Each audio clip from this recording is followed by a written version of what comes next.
apple cinnamon pork chops. You want some? 30% off, tastes 30% better. Watch this.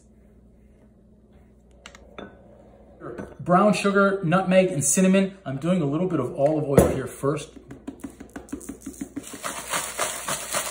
I find this way peeling using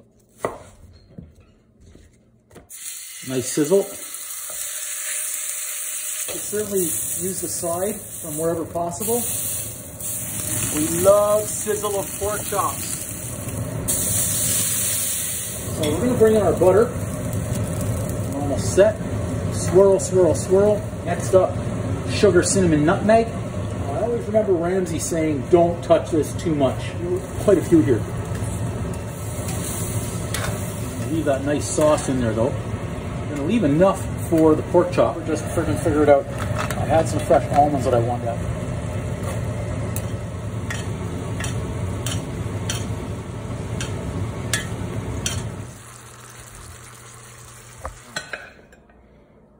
I want to give this a little bit of a profile here.